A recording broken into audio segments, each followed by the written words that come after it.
যারা ইউটিউবে ফেসবুকে ভিডিও তৈরি করেন তাদের কিন্তু অনেক ভিডিও দরকার হয়। অন্যের ভিডিও যদি আপনারা ব্যবহার করেন তাহলে কিন্তু কপিরাইট আসার সম্ভাবনা থাকে।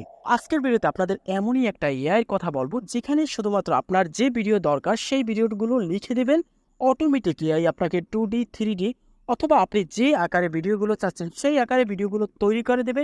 আর ওই ভিডিওগুলো ব্যবহার করলে আপনাদের কিন্তু কপিরাইট আসবে না। তো এটা তৈরি করার জন্য সরাসরি চলে যাব আমাদের ফোনের ক্রোম ব্রাউজারে। এখানে সার্চ অপশনে ক্লিক দিয়ে লিখবো PRXVERAC, সার্চ দিয়ে দেবেন। এখানে প্রথমে যে লিঙ্কটা আসবে এটার উপরে ক্লিক দেবেন। আর এই জায়গায় আমাদের একটা অ্যাকাউন্ট তৈরি করতে হবে। অ্যাকাউন্ট তৈরি করার জন্য উপরে যে লগ ইন উইথ গুগল এটার উপরে ক্লিক দেবেন। সাথে সাথে আপনার ফোনে যত জিমেল অ্যাকাউন্ট আছে সব দেখাবে। এখান থেকে আপনি যে কোনো একটা জিমেল সিলেক্ট করে দেবেন, সাথে সাথে কিন্তু অ্যাকাউন্ট ক্রিয়েট করা কমপ্লিট হয়ে যাবে। দেখুন মূল ওয়েবসাইটে তাদের নিয়ে আসছে। এখান থেকে আমরা ক্লিক দেবো গেট স্টার্টেড ইন ওয়েব। এটার উপরে ক্লিক দেওয়ার সাথে সাথে আমাদের কিন্তু তাদের মূল ওয়েবসাইটে নিয়ে যাবে। এখানে এই ওয়েবসাইটে ভিডিও তৈরি করার জন্য আমাদের কিছু অপশন দিচ্ছে। দেখুন আমরা কোন সাইজের ভিডিও তৈরি করতে চাচ্ছি অথবা কোন অ্যানিমেশনের ভিডিও তৈরি করতে চাচ্ছি। তো আমি এখানে একটা অ্যানিমেশন উপরে ক্লিক দেবো। তো এখানে আমরা দুইভাবে কিন্তু অ্যানিমেশন ভিডিও তৈরি করতে পারবো। আমরা চাইলে ইমেজের মাধ্যমে অ্যানিমেশন ভিডিও তৈরি করতে পারি, অথবা এখানে যে টেক্সট লেখা আছে আমরা লিখে দেব, সেই ভিডিও তৈরি হয়ে যাবে। সেক্ষেত্রে এখানে টেক্সটের উপরে ক্লিক দেবো।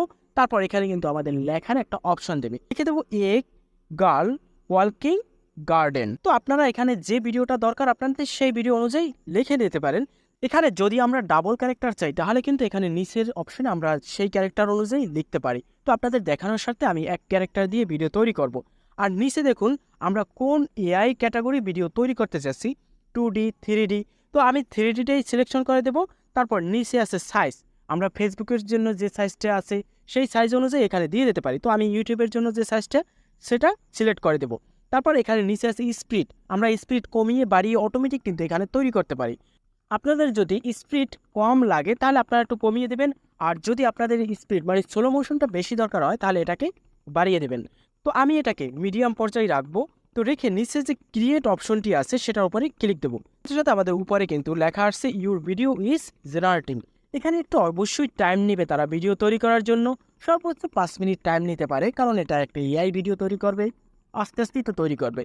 তো অবশেষে অলরেডি কিন্তু আমার ভিডিওটা তৈরি হয়ে গেছে। আর এখানে যখন আপনারা ভিডিও তৈরি করবেন তখন আপনারা এখান থেকে বের হয়ে অন্য কাজও করতে পারেন, কিছুক্ষণ পরে এসে আপনারা চেক করতে পারেন।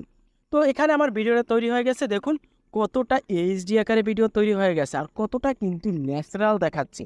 এটা কিন্তু এআই তৈরি করে দিচ্ছে। তো এই ভিডিওটা ডাউনলোড করার জন্য আমরা নিচে যে ডাউনলোড বাটনটি আছে সেটার উপরে ক্লিক দেবো। সাথে সাথে কিন্তু গ্যালারিতে নেমে যাবে, ওপেন করে নিব। দেখুন কতটা স্বচ্ছ একটা অ্যানিমেশন ভিডিও তৈরি করে দিচ্ছে এআই। তো আমরা এই ভিডিওটা যে কোনো ক্ষেত্রে ব্যবহার করতে পারবো, সেক্ষেত্রে আমাদের কপিরাইটের ঝামেলা আসবে না। তো আজ পর্যন্ত আমি কিন্তু এআই নিয়ে অনেক ভিডিও তৈরি করছি, স্ক্রিপ্ট কিভাবে এআই এর মাধ্যমে বের করতে হয় এবং টেক্সট থেকে ভয়েস কিভাবে তৈরি করতে হয়। তো আজকে তৈরি করলাম যে এআই এর মাধ্যমে কিভাবে ভিডিও তৈরি করা যায়। তো আমি খুব শীঘ্রই একটা ভিডিও তৈরি করব যে সমস্ত এআই কে কাজে লাগিয়ে কিভাবে একটা ভালো ভিডিও প্রফেশনাল ভাবে তৈরি করা যায়। তো সেক্ষেত্রে অবশ্যই আমার চ্যানেলটা সাবস্ক্রাইব করে আমার সাথেই থাকবেন, আর অবশ্যই পরবর্তী ভিডিওগুলো দেখার জন্য আপনাদের অনুরোধ করা হলো।